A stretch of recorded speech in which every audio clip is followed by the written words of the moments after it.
akan kita perbesar dengan titik pusat O. Kita perbesar dengan skala tertentunya, layaknya kita menggunakan proyektor ya. Jadi semakin besar.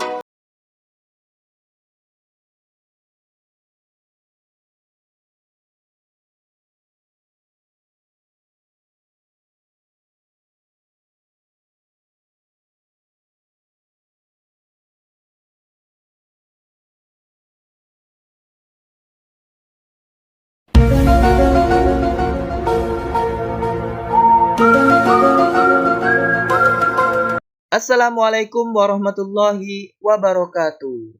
Alhamdulillahirabbil alamin. Bertemu kembali bersama Ustadz Arif Setiadi, Matematik Teacher of SMP IT Islahul Ummah Prabu Muli. Dalam kesempatan kali ini, Ustadz akan menyampaikan materi mengenai transformasi bagian keempat, yaitu dilatasi. Sebelum kita memulai pembelajaran pada hari ini, marilah kita membaca lafaz basmalah. Bismillahirrahmanirrahim. So, siapkan alat tulis kalian ya. Mari kita mulai.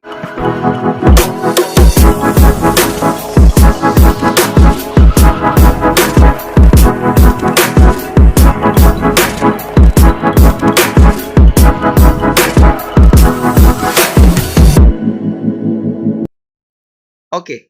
Adapun tujuan pembelajaran pada kali ini, setelah menonton video ini, kalian akan bisa yang pertama menjelaskan pengertian dilatasi, kedua menjelaskan hasil dilatasi sebuah titik dan bangun, yang ketiga menentukan koordinat hasil dilatasi suatu bangun menggunakan gambar atau rumus. Lanjut. Apa itu dilatasi? Perhatikan ilustrasi berikut, di mana di sini ada sebuah lingkaran yang kita perbesar, di mana lingkaran itu kita perbesar sesuai dengan skalanya masing-masing. Semakin besar skala yang kita perbesar, maka semakin besar hasil dilatasinya. Dan bisa kita perkecil sesuai dengan skala. Next. Apa itu dilatasi? Dilatasi merupakan perkalian, di mana dilatasi merupakan transformasi yang mengubah ukuran setiap titik pada suatu bidang dengan mengalihkan suatu faktor skala terhadap titik acuan. Jadi, faktor skala dan titik acuan. Di mana untuk faktor skala, jarak dari pusat dilatasi ke titik hasil P aksen per jarak dari pusat dilatasi ke titik asal P. Lanjut. Perhatikan ilustrasi berikut, di mana di sini ada segitiga A, B, dan C, dan kartun, di mana ini akan kita perbesar dengan titik pusat O. Kita perbesar dengan skala tertentu. Dari sini ke sini kita perbesar dan menghasilkan bayangan perbesar seperti ini. Layaknya kita menggunakan proyektor ya. Jadi semakin besar, tergantung dengan jaraknya atau skalanya. Paham ya? Oke, next. Menentukan hasil rotasi.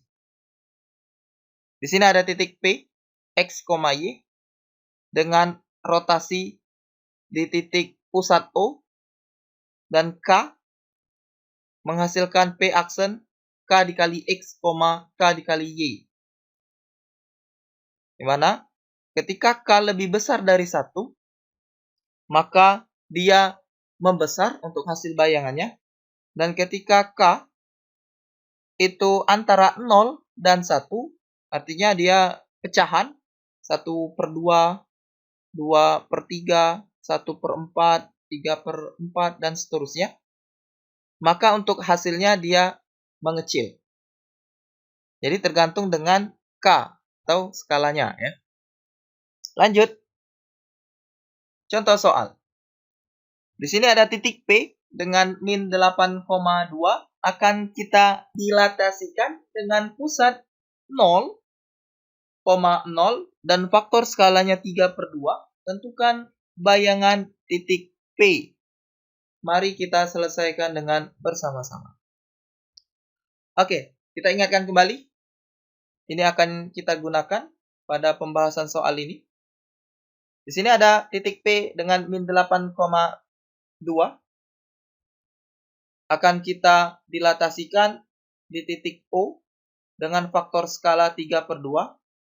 Maka X-aksen, yaitu min 8, akan kita kalikan dengan 3/2.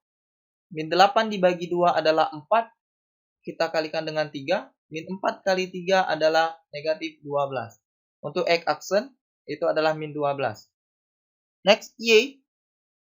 Y-aksen, itu akan kita kalikan juga 3/2. Dan Y-nya adalah 2. Maka 2 dikali 2 adalah, maka 2 dibagi 2 adalah 1. 1 dikali 3 adalah 3. Maka Y-aksen adalah 3. P-aksen, min 12,3. Mudah ya? Next, soal yang kedua. Di sini ada titik M-aksen dengan min 14,6 merupakan bayangan dari titik M 7,3 oleh dilatasi dengan pusat O 0,0 dengan faktor skala K. Tentukan nilai K. Oke, tetap kita gunakan rumus tadi ya. Yang diketahui di sini bayangannya min 14,6 dan titik awalnya itu 7,3. Yang kita cari adalah faktor skalanya ya. Kita selesaikan dengan bersama-sama. Perhatikan di sini ada titik M 7,3, lalu kita dilatasikan di pusat O dengan skala K, maka menghasilkan M-aksen itu min 14,6.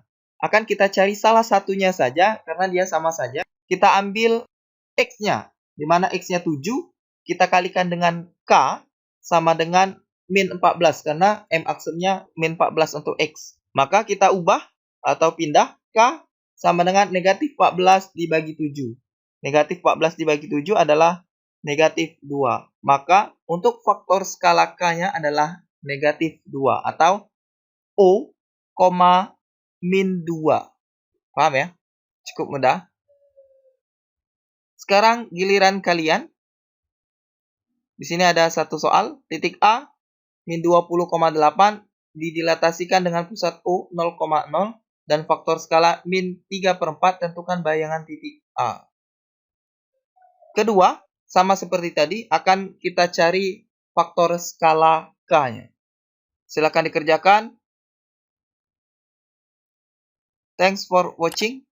Kita tutup dengan lafaz hamdalah. Alhamdulillahirrabbilalamin. Terima kasih sudah menonton. Semoga bermanfaat. Sampai ketemu di pembelajaran selanjutnya. Assalamualaikum warahmatullahi wabarakatuh.